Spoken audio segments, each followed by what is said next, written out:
as I seen the project going a little bit haywire, that's what I kept telling myself. Like if he's not gonna, like if I'm not gonna learn to let people do it their way, then when? And there was other aspects of the project itself that it wasn't all his fault, my foreman's fault that it was going haywire. But in our last episode, I referred to Lehigh here that I didn't teach him what I should have taught him. And I feel like I can do better in that, but I just don't. And part of it is that's how I learned. I learned to do what I'm doing because I got thrown out there on my head. And so that's what I expect of others.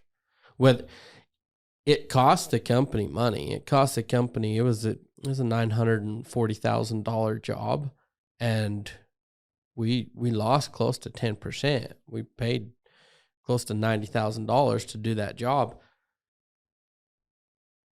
And obviously I learned so much from that I have value off of that money spent. And so it's money well spent. But to your point, it is what I kept telling myself. And would I be where I am today if I wouldn't have figured out how to just pass a platon and take the hits as they come?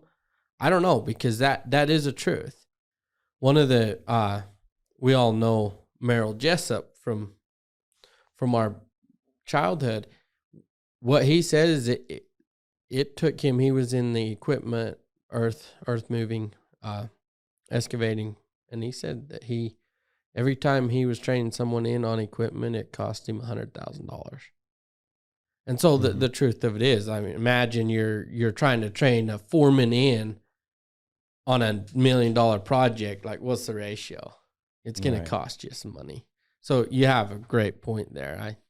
That's the biggest thing about being an employee right there is like the time and money you put into somebody to get them off to where you feel like they should be.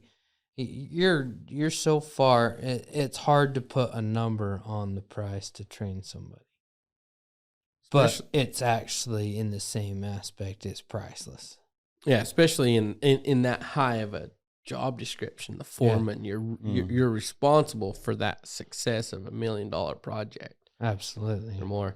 Yeah. I do not like, and to that point, we've in our last podcast we've alluded to the fact that Soup and Butters came on and they just was handed it to him without a lot of great handoff and teaching. I have one question, that is, would have you guys learned as much as if it wasn't that way? Not in the state of mind I was in, because I had ran my own business for 6 years, and it was a mom and pop business. It was something that wasn't ever going to grow, but I always wanted something that would be big, and to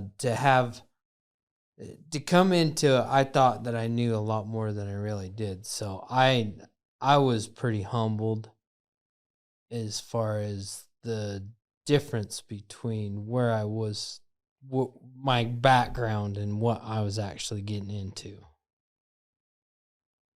Yeah. So you're glad that you were handed that to you, that you got that lesson. It was. It was the only way that I could learn that lesson in the state of mind that I was in already. I could see that too. So I definitely would have learned the same, but not in the amount of time, and I wouldn't have appreciated it. I guess I can't say the same. There probably appreciation goes a long way. But it was almost a reason for me to go back to oil fields at one point.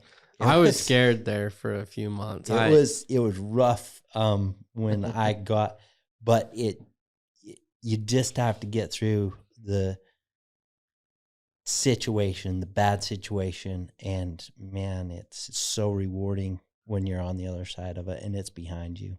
Yeah. And it's what going through that's what made me give up. Like getting through that really shitty situation that we was in with the gardens and that, and looking back and seeing that it's behind us. It was a success. Was the success that I needed to make me truly let go of what I had with the oil field that I stuck with for almost 10 years. Yeah. And start really loving this and moving forward. And my full focus is Tech-1.